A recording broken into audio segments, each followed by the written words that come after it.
ಒಂದೇ ಸರ್ಕಾರಿ ಬಸ್ನಲ್ಲಿ 120ಕ್ಕೂ ಹೆಚ್ಚು ಪ್ರಯಾಣಿಕರು ಪ್ರಯಾಣ ಮಾಡಿದ ಘಟನೆ ಹಾವೇರಿ ಜಿಲ್ಲೆಯ ಕೊಡೆಬಾಳ ಗ್ರಾಮದಲ್ಲಿ ನಡೆದಿದೆ. ಶಿರಹಟ್ಟಿಯಿಂದ ಹಾವೇರಿ ಕಡೆ ತೆರಳುತ್ತಿದ್ದ ಕೆಎಸ್ಆರ್ಟಿಸಿ ಬಸ್ನಲ್ಲಿ 120ಕ್ಕೂ ಹೆಚ್ಚು ಪ್ರಯಾಣಿಕರು ಜೋತು ಬಿದ್ದು ಪ್ರಯಾಣ ಮಾಡಿದ ವಿಡಿಯೋ ವೈರಲ್ ಆಗಿದೆ. ಗ್ರಾಮೀಣ ಭಾಗದಲ್ಲಿ ಕೆಎಸ್ಆರ್ಟಿಸಿ ಬಸ್ಗಳ ಕೊರತೆಯಿಂದ ಪ್ರತಿನಿತ್ಯ ಶಾಲಾ ಕಾಲೇಜು ವಿದ್ಯಾರ್ಥಿಗಳು ಬೇರೆ ಬೇರೆ ಕಾರ್ಯಗಳಿಗೆ ಹೋಗುವವರು ಇದೇ ರೀತಿ ಜೋತು ಬಿದ್ದುಕೊಂಡು ಓಡಾಡಬೇಕಾದ ಪರಿಸ್ಥಿತಿ ನಿರ್ಮಾಣವಾಗಿದೆ. ಶಕ್ತಿ ಯೋಜನೆಯ ಪರಿಣಾಮ ಗ್ರಾಮೀಣ ಭಾಗದಲ್ಲಿ ಇಂತಹ ಸ್ಥಿತಿ ನಿರ್ಮಾಣವಾಗಿದೆ ಎನ್ನುತ್ತಾರೆ ವಿದ್ಯಾರ್ಥಿಗಳು. ನೋಡ್ರಿ ವಿದ್ಯಾರ್ಥಿಗಳು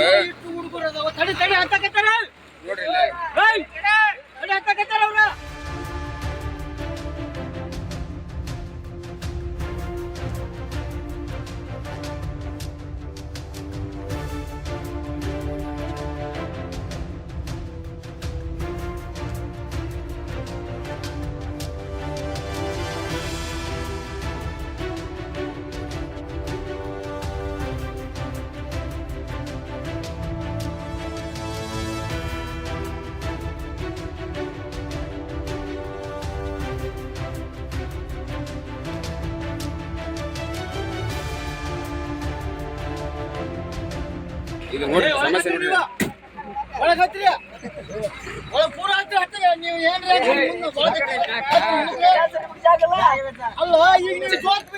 ಸಾಹೇಬ್ರ ನಾ ಏನಂದೆ ಇಲ್ಲಿ ಒಬ್ರು ನಿಂತ್ಕೊಂಡಾಗಲ್ಲ ಹೇಳ್ತಾನ ನಾನು ಒಟ್ಟು ಒಳಗೆ ಕಳ್ಸ್ರ ಒಳಗೆ ಕಳ್ಸ್ರ ಮುಂದೆ ಕಳ್ಸ್ರ ಅವ್ರನ್ನ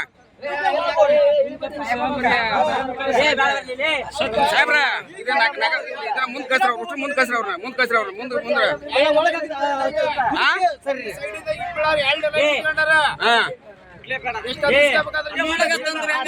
ಸೀಟ್ ಎಷ್ಟಿಗೆ ಅವ್ರಿಗೆ ಎಷ್ಟು ಸೀಟಿಗೆ ಈಗ